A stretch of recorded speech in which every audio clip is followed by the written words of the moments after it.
Jadi jalan itu jalan ng para nabi, jalan para aulia, itu jalan menuju keridaan Allah, jalan menuju kepada surganya Allah.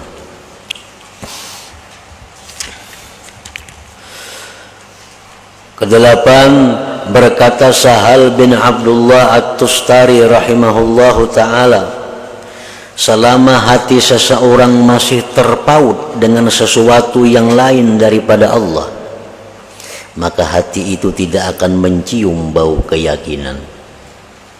Arti terpaut itu apa? Nah, hati ini masih merasa ada ketergantungan dengan selain Allah. Nah, hati itu masih ada ketergantungan dengan selain Allah. Nah, bila orang macam itu, maka ini kada akan dapat keyakinan. Kada akan dapat keyakinan. Ini merasa bahwa kalau kada ada ingatnya kayak apakah hidup. Aku nih mun mati pian kayak apakah ulun nih hidup. Nah, itu ditangati itu nyan kayak itu lagi.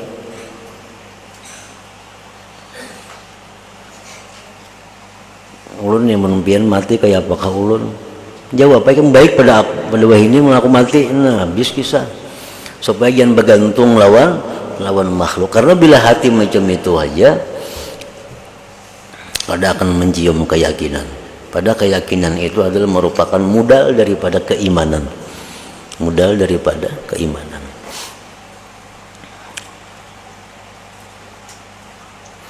Dan selama hati masih dihinggapi oleh sesuatu yang dibenci oleh Allah Ta'ala, dalam hati kita banyak dengki, dalam hati kita banyak sombong, dalam hati kita masih ada hendak orang lain siapapun jatuh, dalam hati kita masih ada hal-hal yang dibenci oleh Allah, maka hati tersebut tidak akan dapat dimasuki oleh nur, oleh cahaya ilmu, oleh cahaya ma'rifat kepada Allah. Jadi ilmu ma'rifat itu sesuatu minuman yang sangat lezat, minuman yang sangat mahal. Ada minuman yang mahal, contohnya mahal macam apa?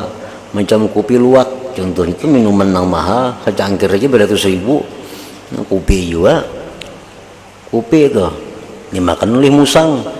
Nah, dikalawarakannya kopi luwak karanya secangkir 100 ribu nih tuh. Kopi biasa beberapa pak 100 ribu nih tuh. Nah, ini minuman yang mahal, minuman kelas. Nah, tentu minuman yang mahal itu kita kada akan meletakkan, menuangkan di cangkir yang murah. Kalau cangkir-cangkir plastik kada mau. Mau cangkirnya cangkir nang sembarang cangkir seng kada mau. Cangkirnya cangkir keramik, cangkir nang bagus dan bersih. Nah, jadi sesuatu yang berharga itu pasti kada akan ditempatkan kecuali pada sesuatu yang bersih, yang indah, yang aman. Yang aman. Demikian pula Allah Ta'ala kada akan menempatkan ilmu, kada menempatkan ma'rifat kecuali pada hati yang bersih, hati yang indah, hati yang aman. Aman apa? Aman dari dicuri orang. Kalau kita dapat ilmu dari Allah, kena kisahkan lawan orang, itu kada aman. Ngarannya Tuhan beandak-andak oleh kita. Atau dapat apa kena kisahkan lawan orang. Nah, Tuhan kan katuju ka itu. Ilmu tu ada sebagian yang mesti dikisahkan, tapi ada ilmu yang Tuhan tu cemburu kalau dikisahkan.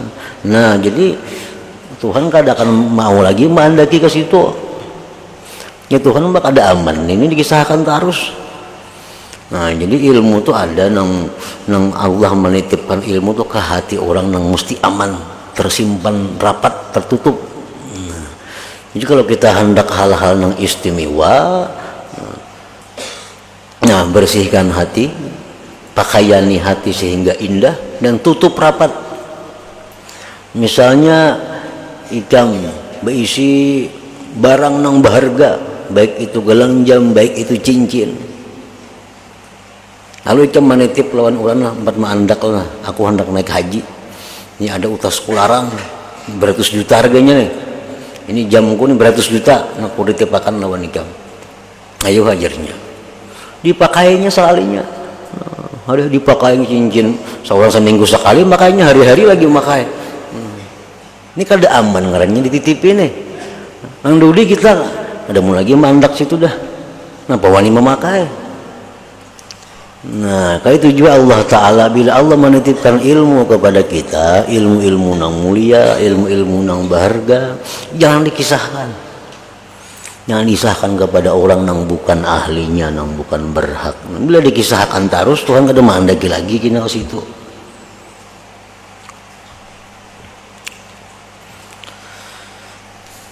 Nah, jadi dan selama hati masih dihinggapi oleh sesuatu yang dibenci oleh Allah Ta'ala, maka hati tersebut tidak akan dapat dimasuki oleh nur, cahaya ilmu, cahaya ma'rifat. Nah, hingga situ dulu. Ke-9 berkata Bishr bin Al-Harith rahimahullah ta'ala,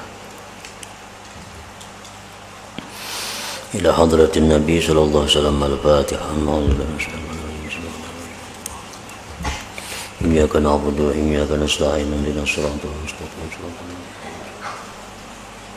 بسم الله الرحمن الرحيم الحمد لله رب العالمين اللهم صل وسلم على سيدنا محمد وآله وصحبه أجمعين اللهم اغفر لنا ما أخطأنا وما تحملنا وما أسررنا وما أعلنا وما أسرفنا وما أنت أعلم به منا أنت المقدم وأنت المؤخر لا إله إلا أنت اللهم انفعنا بما علمتنا وعلمنا ما ينفعنا وزدنا فهما وعلما وعملا وهدى وتوفيقا برحمتك يا أرحم الراحمين صلى الله على سيدنا محمد وعلى آله وصحبه وسلم والحمد لله رب العالمين.